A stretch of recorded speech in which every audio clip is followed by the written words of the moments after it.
Hello and welcome to SBS Academy once again. Thank you for your love and support. Today's lesson is a continuation of the previous one. So if you haven't watched the last video yet, find the link in the description box and watch it to have a complete understanding of today's lesson. Follow this content till the end for the final takeaway of the illustrative notes and real-life examples of the concepts discussed here. The third category of usage of modal verb is regarding giving advice. And the modal verbs to be used in this context are should and ought.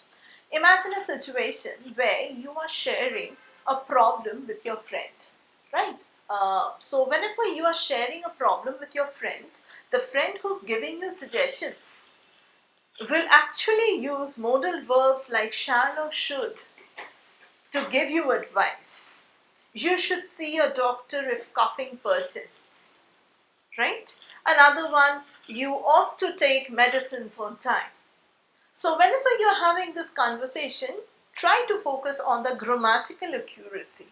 This is the kind of structure you will get when you are trying to use this modal verb of advice like should or ought to in proper communicative situations. So whenever you are giving advice to somebody, you are using these verbs. So you can frame a role play with your friend where you are acting as if you are in problem and your friend is giving you suggestions how to overcome that problem. And you can use these modal verbs to frame the conversation. The fourth category of modal verbs that we are going to learn is expression of obligation or prohibition. And the modal verbs used in this particular usage are must or must not.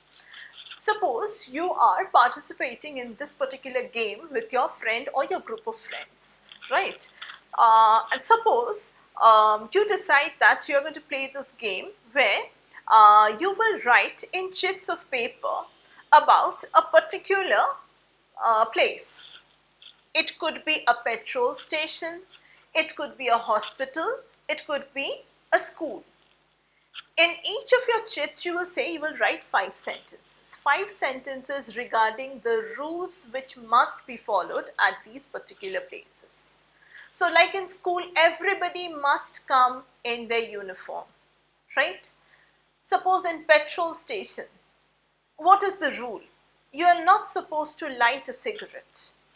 Or what is the rule for hospital? You're supposed to maintain silence. You must maintain silence. So you think of any 3, 4, 5 rules that are usually associated with these places. Then you write down the rules using this obligation or prohibition, expressing obligation or prohibition using must or must not.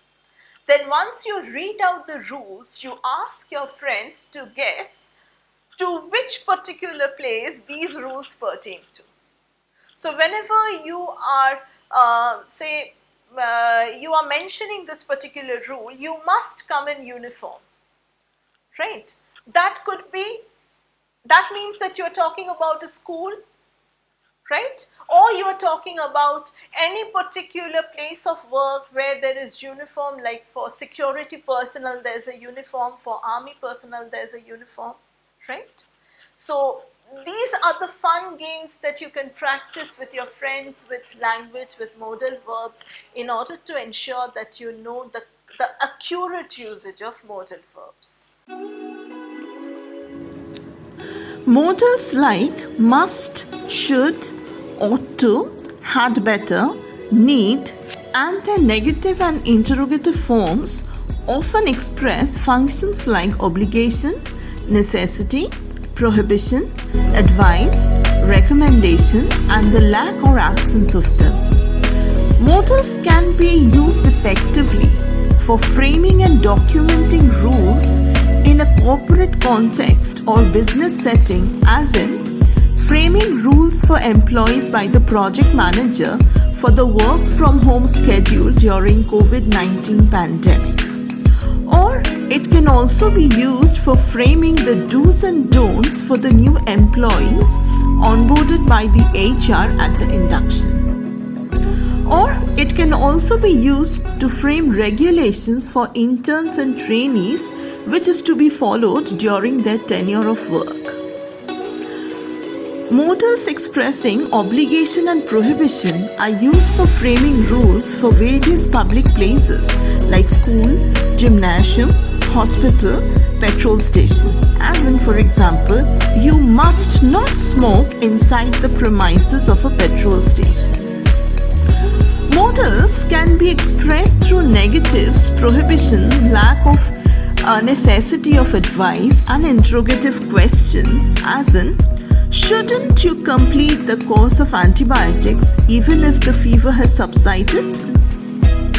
Right? So if you follow this, you will find that shouldn't, as in should not. So this is a kind of, a recommendation or an advice that is given to a person who has been suffering from fever for quite a number of days, and the doctor has given him or her a dose of antibiotics, and as you know that the course of antibiotics needs to be completed.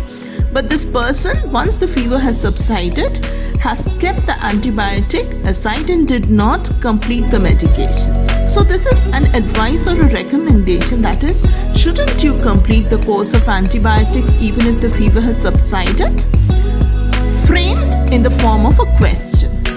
This is how modal verbs are expressed.